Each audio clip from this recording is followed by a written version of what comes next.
Hi everyone, welcome to today's episode of P is for Plog. This is my weekly podcast series that is talking about my adventures in plogging. Plogging is picking up trash while running. I've been doing it for 13 years in my free time, but since October, I've gone professional. I'm trying to make a living from this. I don't know if it will work or if it will fail. Either way, you'll be able to follow my journey here on the podcast series. Today's episode is P is for party, children's parties, but let's talk about that in the episode. Plog it and tag it and post it and bin it. Plog it and tag it and post it and bin it. Plog it and tag it and post it and bin it. Plog it, plog it, plog it, plog it, plog it, plog it, plog it, plog it, plog it, plog it, plog it, plog it. Every time. Well, thanks for joining this episode. If you don't know what this is all about, then I would say just listen to the first 3 episodes. They really give you a bit of background into what I'm doing, why I'm doing it, etc. But let's start off with this episode and talk about, as I like to always, about unusual trash. But now I'm going to be talking about something different, because the unusual trash is going to be coming into a little bit later on in the episode and the party part. But first, I want to talk about something that happened yesterday, which was I got gifted a pair of waterproof socks from one of my sponsors. So I'm sponsored by Runx, which is my favorite running store here in Haarlem in the Netherlands. And they've just got in a new brand of that do waterproof socks. It's not a brand I've used before, but they wanted me to try them out because I have been a huge fan of waterproof socks for nearly 25 years.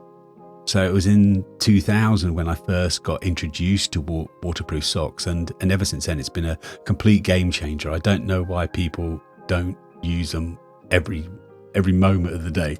Well, when it's raining, kind of thing, if you know. Well, which is basically every moment of every day here in the Netherlands.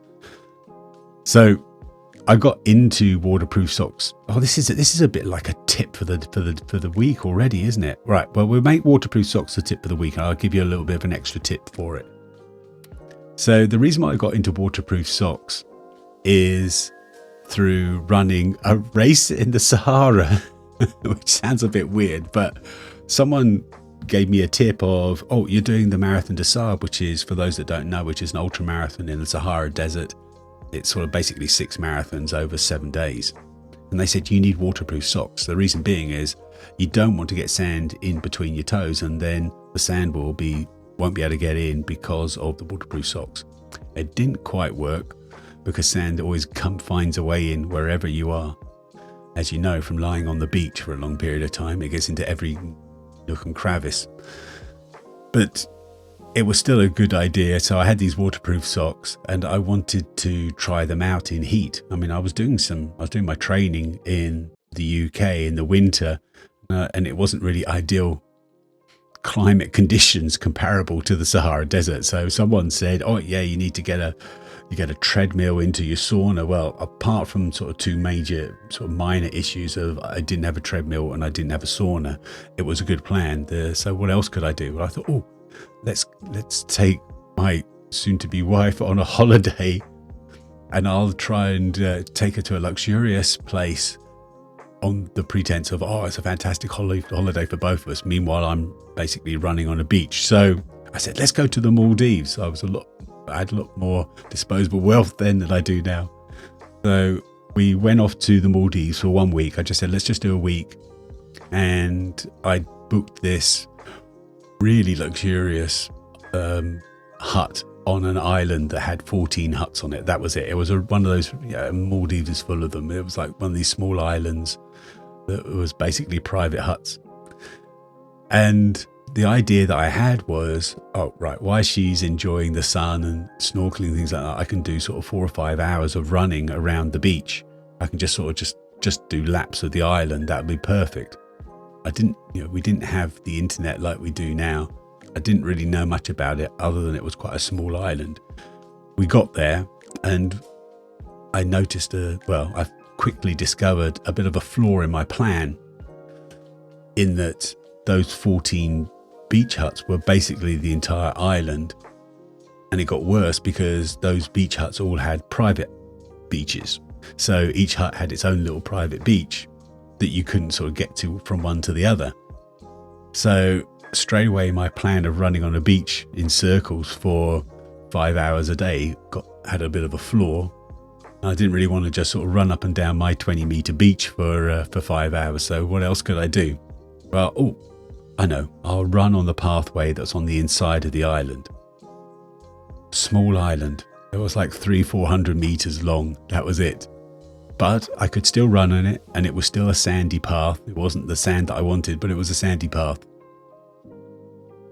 So that was my week. I'd spent 4 or 5 hours running around in circles. The guests thought I was just weird. They had no idea what to make of me, and the staff didn't have much of a better idea. They saw me, and then 2 minutes later they'd see me run past again, and then 2 minutes later they'd see me run past again, and I just did that for sort of 5 hours a day. That wasn't the only problem in the plan. It had another flaw, in as much as I didn't really consider the type of heat that you get on this tropical island compared to the kind of heat that you get in the Sahara. Whereas the Sahara was a really dry heat, it wasn't the case in the Maldives. Now, waterproof socks are fantastic. They are absolutely amazing. I've been such a huge advocate because they just, even if water does get into them through the top of your legs or whatever, after sort of a few hours, then that doesn't matter because they just, that water that's there in your foot heats up and it becomes really comfortable. So, yeah, but that's after a long period of time. So I'm a huge advocate. One of the great things I like to use waterproof socks for is getting to Egmond half marathon. So during the January there's a half marathon here on the beach, and I just love using the socks, not necessarily as much for the race, but just to get there and back, because I just know my feet are going to be dry and comfortable on the way there and on the way back, which is so important. But if water does get in, it stays there. So after going back to the Maldives, after 4 or 5 hours of being on the beach, or being on the inside path of the island, all the sweat had dripped down my leg, had gone into the socks, and it's got nowhere to go out. It's a waterproof sock. What comes in doesn't go out. So I was running for 4 or 5 hours in basically a bag full of water. So it wasn't the smartest plan, but it does give you an insight into kind of how I work. I think of these good ideas, and then it's only when I execute them I realise it wasn't such a clever idea. But if you're a plogger, they are brilliant. They keep your feet dry as soon as you go into the wet grass. So that's my biggest, it's actually one of the best tips I can give to ploggers is waterproof socks. If you haven't tried them, it's a game changer. Moving on to unusual trash. Well, actually, this kind of moves on to P is for party, because that's what I really want to talk about this week. Is one of the things that happened this week. I just went to a children's party to do activities. Now, as a sponsored plogger, brands will sponsor me, companies will sponsor me. They need to get something in return. Now, the obvious thing that you're probably thinking of is, oh yeah, they can sort of hire me for cleanups. They can hire me for public speaking, that kind of thing. Those are the obvious ones, but they can basically use me however they like. For the amount that they invest, they get so much of my time. So what Statiegeld Nederland did, so Statiegeld Nederland is one of my main sponsor, and they look after the deposit system here. And so their parent company for Puck was giving a children's party for Sinterklaas, so the Dutch version of Christmas. So it was a kids party with about 40 kids or something along the lines, around the ages of maybe just a few years all the way up to sort of 13, 14. And they wanted me to do some activities with the kids. There were lots of different rooms with lots of different activities that they could go through to and sort of discover things. And they wanted it to be in the theme of what I do and what they do, what Statiegeld Nederland does. So we came up with this idea of what I would do is I would collect unusual trash over a few weeks, and then we could use that to make some sort of activity from. So it was so easy to collect unusual items. I wasn't sort of bringing home just a regular plastic packaging and things like that. I did talk about that, saying, look, I pick up 40,000 litres of trash. I was sort of trying to let the kids know I pick up so much. This is just the unusual items over the last couple of weeks. And then they looked and they were like going, that was on the ground. There was puppet that I found, but there were mobile phones, there were bike lights, and there was anything and everything. A lot of the trash, the kids were really sort of switched on. They went, is that trash or has that been dropped? And that let me sort of get into the conversation of, yes, sometimes people drop trash. Sometimes things get dropped on the ground by accident, but there's usually always a story behind them. And so what do you think that story is? And then we sort of talked about it. And one of them said, this is a purse. I found this purse. And so then that raised a story of, okay, what is a story behind an empty purse? And you just know when you find an empty purse on the ground that the story is actually going to be that someone's stolen it. If it had something in it, then it's just dropped. But if that purse is on the ground that's empty, then someone's stolen it, emptied it out, and then just thrown the purse away. So there was a story there. So every piece of the trash had an interesting story behind it, or let them think about it. So it had some really great conversations with the kids about that, which was fantastic. But the main activity that I wanted to do with that trash was make some art. So there's an account on Instagram, and there's a guy that sort of set this up, which is called Plastic Fisherman. And so that's where I got the idea from. A few of my friends do plastic fish, or they make art from trash. And so these all were sort of influential in sort of giving me the idea. What I wanted to do was something similar to make some artwork from the trash. Now, we only had a few minutes, so it was sort of perfect. I had all this trash. Normally it would be better to go and get the trash and then make something from it and say, look, this is what it is. But to sort of save time, I'd cleaned the trash and put it out for them on a big pile, and they could just take what they wanted to. And then they had a big piece of paper where they could either make their own creation, or I'd done some outlines. And in the end, I think nearly all of them used one of the outlines. So those outlines, and if you're looking at the video option for this podcast, you'll sort of see those coming up on the screen. So it could be, for instance, the outline of a person. I say, yeah, cool, make a new trash outfit for that person, or here's a tree, turn it into a trash tree, or a snake. What's a snake eaten? So we had sort of drawings like that. And what was really interesting was how the kids interpreted that and made their own creativity from it. So one of the kids had a whale, and they just picked up all the blue bits of trash that was in there.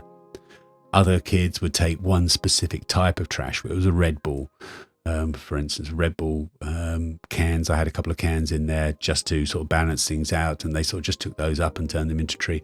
Other ones did trees that were green in the trees, actually really made it look like a tree that was made from trash. And then the trunk was a lot of dark coloured trash. The snake was one of my favourites. They had each section of the snake. I had a stripy snake, and they made each section of the snake different colour trash. I thought that was just so fantastic. It was just so wonderful seeing the creativity of the kids. So eye-opening. And we had some really great stories. Now, outside of that activity, there were other things going on. I brought along my Canuary dress and the flag so they could hold the flag and see how heavy it was. And I had a load of really nice conversations with both the kids and the parents.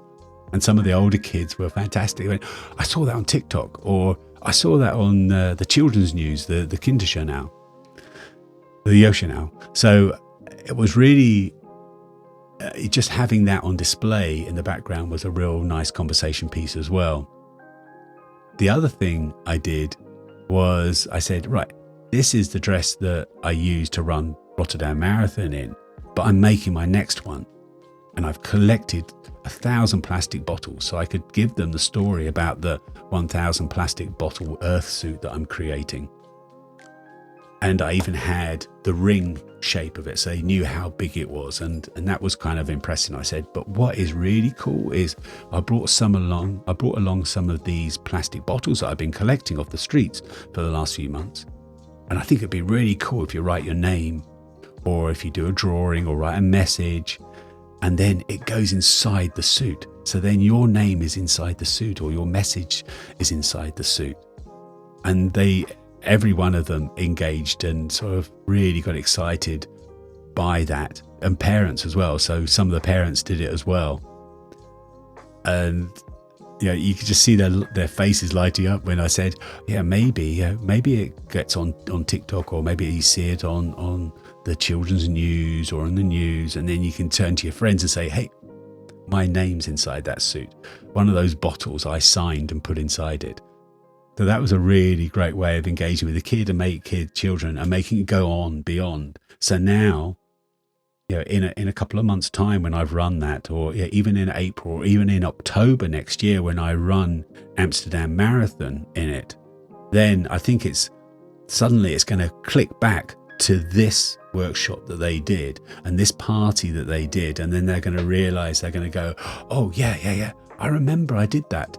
Or their parents might remind them. So I think that for me, that was a real highlight, was the fact that I just by chance, it wasn't by design, but by chance, suddenly we did something that had an impact on their evening, but then had longevity. It had a story that will go on. And then that is, and in effect, that's all about the awareness I'm trying. When I just wear these crazy outfits, or I wear the banana suit every day, it's about it's adding something into the conscious. It's providing a repetition to drive change. So maybe you can't create that change directly, but over time, if you keep on repeatedly doing it, it can. So I'm really sort of excited by that. There's a friend of mine in Australia, and I'll talk about him in another episode, but he's got a special word for it. I can't think of it at the moment. Damn it, I'll put it into the description. But he had a really good psychology word terminology for how we sort of make change in that way. So that was really exciting. So yeah, what a great party. Even the kids holding the flag was just incredible. They'd sort of like go, oh yeah, I'll hold it up like that. Then they'd hold it, you'd see the whole body shaking trying to hold it. And then the faces would realize, hang on, you ran with this for 6 hours? Yeah. So if you're a sponsor, then think about this. Maybe you could do it. Now that was a very flimsy segue into the next section, which is, oh gosh. Hi, Future Self here. I'm just interrupting today's scheduled program with a little bit of a message from me. I've just played back the next section where I talk about how people can give me money, and it will come across, I think, as a little bit awkward, but I've decided to keep it in there because that's really how I feel. I think it symbolizes the real battle I've had in my head about actually doing this. So I've decided to keep it there. But just bear that in mind when you're listening to it and think, okay, he's struggling. Anyway, let's get back to the main feature. One of the things, so my business plan around sponsorship is I want companies to pay me. I don't want individuals to go into their pockets and help me do this. I've been really sort of keen to do it. I think that's really important. I think I don't want to make people feel guilty thinking they've got to reach into their pockets to give me a couple of euros to continue to do this. That's something I've been really adamant about. But what is also interesting is throughout, for years really, people have also come up to me and said, look, it's our money, it's our choice. If we want to support you, you have to give us that option to let us do that. If we think that you're worthy of it, we will do it. And so with that, because one of the things, in all honesty, that's not going so well at the moment is I've got some good sponsors, but I haven't got enough. I've got a fraction of what I need to help me make this a success. So